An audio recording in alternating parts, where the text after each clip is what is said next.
మహేశ్వరం నియోజకవర్గ శాసన సభ్యురాలు సబితా ఇంద్రారెడ్డి కందుకూరు మండలంలోని సామ నరసింహారెడ్డి గార్డెన్లో మహిళల సహకార సంఘాలకు వడ్డీ లేని రుణాలు చెక్కులు పంపిణీ చేశారు. 2,09,00,000 రూపాయల రుణాలు లబ్ధిదారులకు అందజేయబడినట్లు తెలిపారు. సీఎం రేవంత్ రెడ్డి ప్రతి మహిళ కోటీశ్వరరాలు అవ్వాలని ఆశపడ్డారని, వడ్డీ రుణాల సమస్యలను పరిష్కరించాలని కోరారు.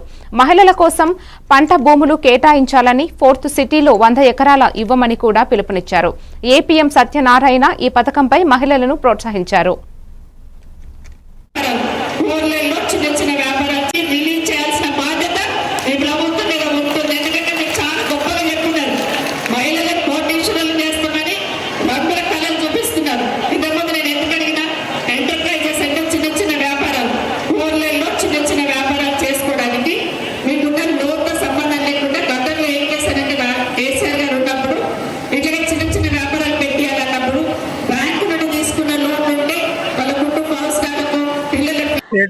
A1 టీవీకి నమస్కారం అండి.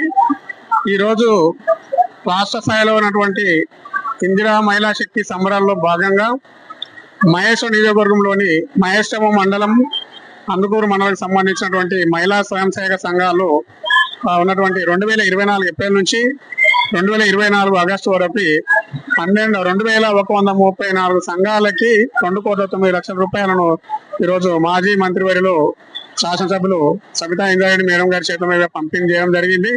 ఇది కందుకూరు మండలానికి వచ్చేసి 1,152 సంఘాలకి 1,09,00,000, మహేశ్వరం మండలానికి సంబంధించింది 982 సంఘాలకు 1 కోటి రూపాయలు రావడం జరిగింది. ఈ ప్రోగ్రాము ఈ నెల 12 తారీఖు నుంచి 18 తారీఖు వరకు పెద్ద ఎత్తున అటువంటి ప్రోగ్రాం చేపడుతున్నాము. ఈ మహిళా శక్తి సంబరాల్లో భాగంగా ప్రతి సంఘంలో లేని సభ్యురాలు అయితే ఎవరైతే 14 సంవత్సరాల నుంచి పైబడిన ఉన్నటువంటి ప్రతి మహిళలు కూడా సంఘాలు చేరాలని చెప్పేసి, కిషోర బాలికల సంఘాలు ఏర్పాటు చేయాలని చెప్పేసి, వృద్ధుల సంఘాలను ఏర్పాటు చేయాలని, అలాగే వికలాంగుల సంఘాలను ఏర్పాటు చేయాలని, తర్వాత ప్రతి గ్రూప్కి బ్యాంకు లింకేజీలు అందే విధంగా ప్రతి మహిళకి బ్యాంకు లింకేజీ రుణాలు అందే